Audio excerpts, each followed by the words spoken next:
It's really a delight to be here with all of you this evening. This is my first visit to Quebec. This question of the legacy of Malcolm X, education and human rights, and media literacy.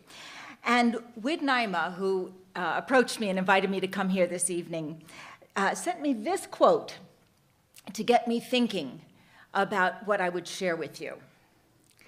And like Guy, I'm going to start with a story. It's just what we do, isn't it? Occupational hazard. On the other side of the great North American continent, 55 years ago, my father, Dr. Mohammed Taqi Mehdi, took the podium at a conference and said, if the Zionists, as they claim, have not forgotten Palestine over the last 2,000 years, it is reasonable to assume that the Arab refugees of Palestine who were born there will not forget their homes. So if Zionists have not forgotten Palestine over 2,000 years, it's reasonable to assume that Arab Palestinians who were born there will not forget their homes. This was the pillar of my father's logic on the Palestine-Israel conflict for the rest of his life. That conference took place in Hollywood. And in that conference, he is quoted to have criticized the control that Zionists have over the medium of communication in America.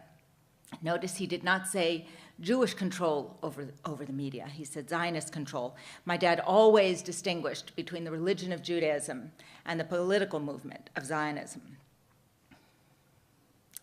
Well, what was this conference? Get to the point, Denise. So what was this conference? It was a celebration of Pakistani independence. The year was 1958, so that made it the third annual celebration of Pakistani independence, the Pakistan Republic Day. My dad was an immigrant from Iraq. He was finishing up his PhD at the University of California at Berkeley, and he was a featured speaker. And so was Malcolm X. You see, even as early as 1958, Malcolm, representing the Nation of Islam in its proto-Islamic phase, was seeking a connection with other Muslims in America. When he took the podium, Malcolm said, it was absurd for the Arabs to expect fair treatment from the white media, since it was controlled by the Zionists. Now, my dad wouldn't have called the media white. He didn't need to. That wasn't his beef. But Malcolm heard him, got his point, and internalized it. Because the way mainstream media reported on Arabs and Arab issues was parallel to Malcolm's own experience of fair and unfair reporting by the establishment media on Black Americans, whether they were Black American Christians, Black American Muslims with the Nation of Islam, or Black American adherents to Universal Islam. Next week is the 48th anniversary of the death of Al-Hajj Malik al-Shabazz.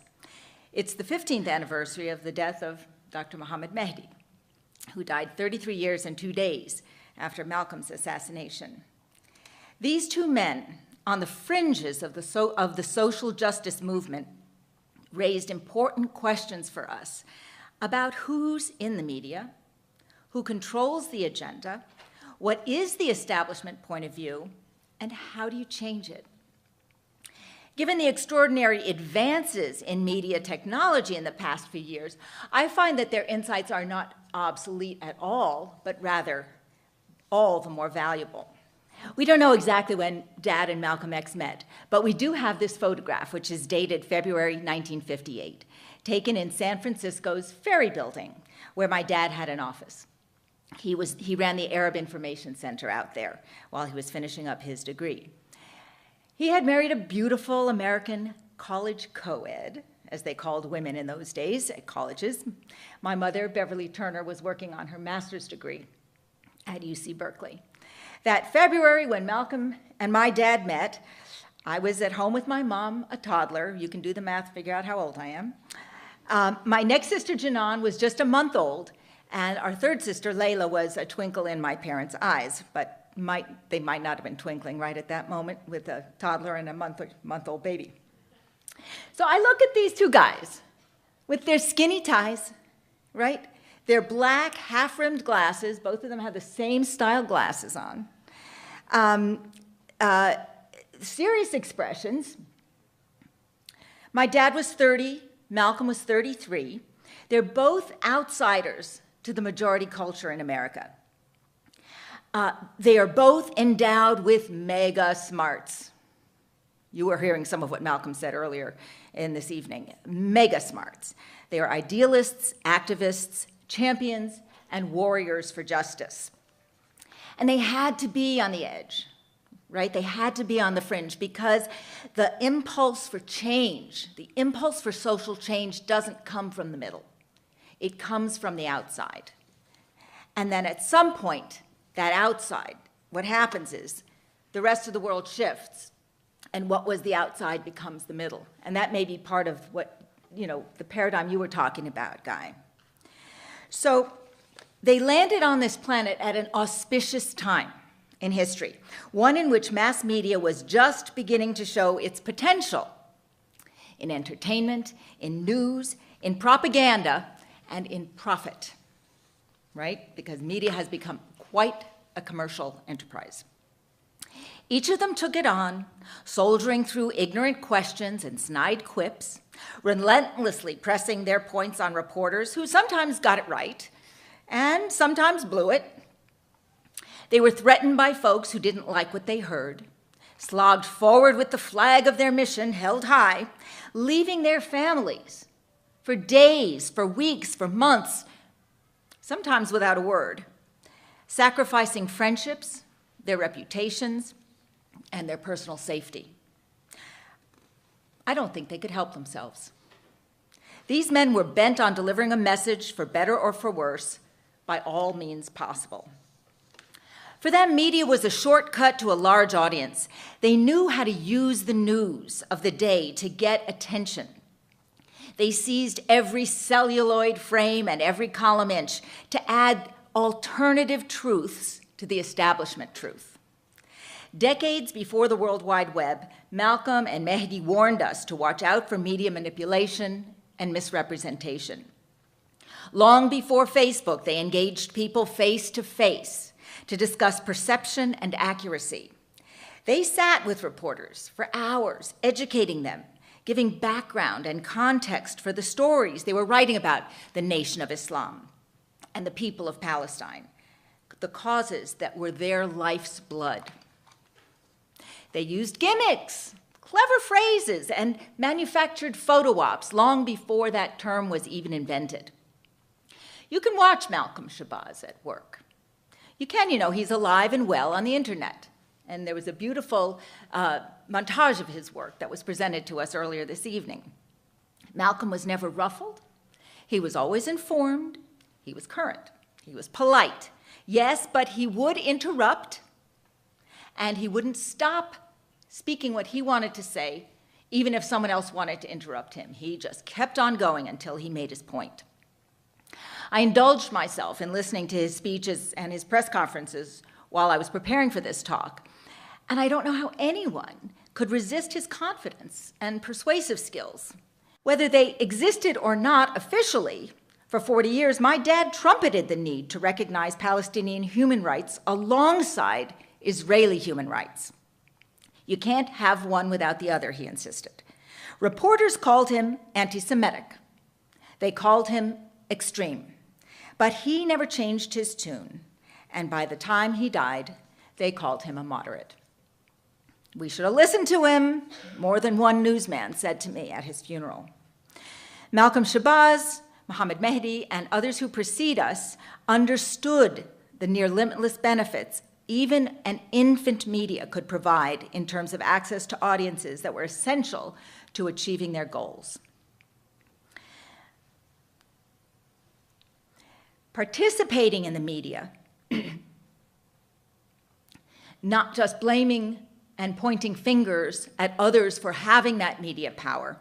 Participating is something that I've seen as a silver lining to the tragic events of September 11th, 2001. More and more young Arab and Muslim Canadians and US citizens are going into journalism, PR, and law and not exclusively into engineering and medicine, as their mothers may have wished.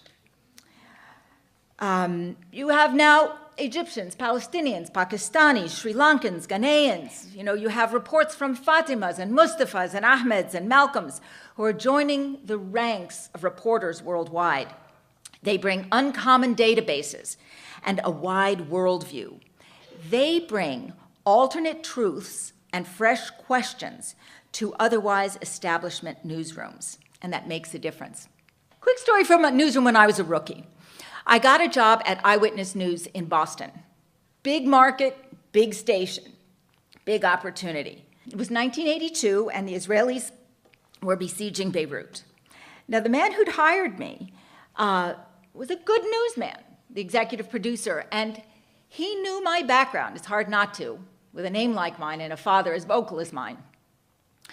So he said, and this was a time when local newsrooms started to report international news instead of just local news. I wasn't sure that that was such a good idea, but never mind, it didn't matter. I was a rookie and he was the boss. So he said, look, Anissa, I know what your background is. I know how hard you've worked in the area of the Arab movement in America. I don't want you to compromise any of your ideals, so I won't assign you any of the stories about what's happening in Lebanon. You can cover the mayoral election. We'll give you the education beat. It takes care of some other things, but I won't test you that way. Okay, well, I'm thankful that I have a job in an eyewitness newsroom. So I went about reporting the mayoral election and so on, but I did spend some time for a week doing my job and looking into the newsroom and at the population that was, in fact, writing the stories about Beirut and Jerusalem. And I went back to him a week later and I said, Randy, I really appreciate you're looking out for me. I appreciate the personal concern. But, and I appreciate that I have biases. And I know I have biases. And I know I have biases. But what makes you think that my Jewish colleagues in the newsroom don't have biases? They may be the establishment bias, but they have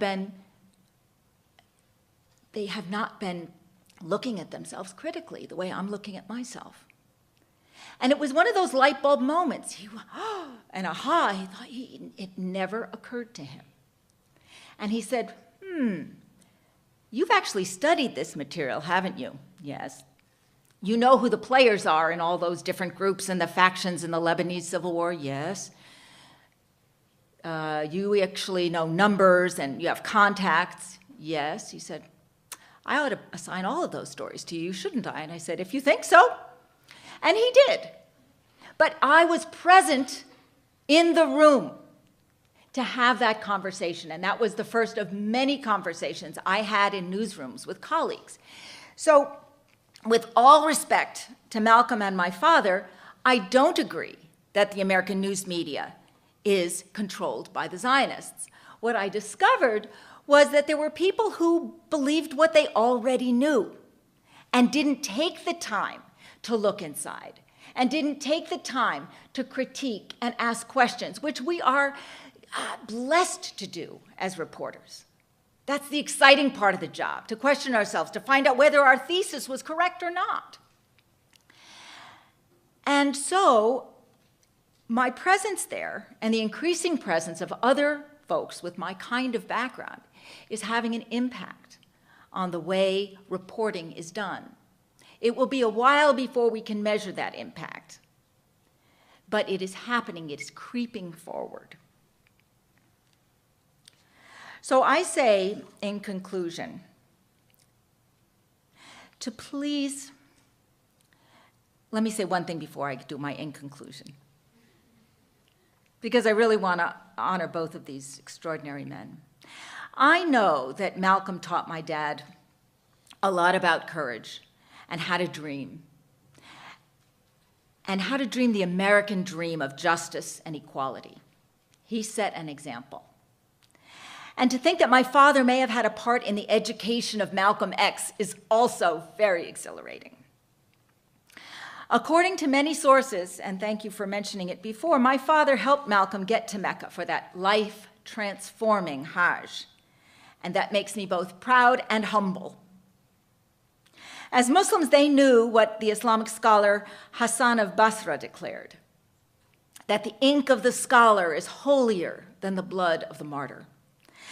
Scholar and martyr Malcolm X believed that the media was the most powerful entity on earth, with the power to make the innocent guilty and to make the guilty innocent. But he doesn't blame the lobbies and the special interest groups. He would blame silence and complacency. And I think that today he calls on each of us to step up, speak up, and take some risks.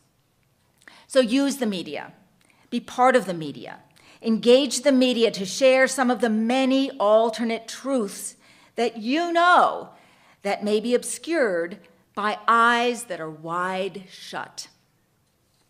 Get your best, honest, and fact-checked story out there by any media necessary, and make it plain. Thank you.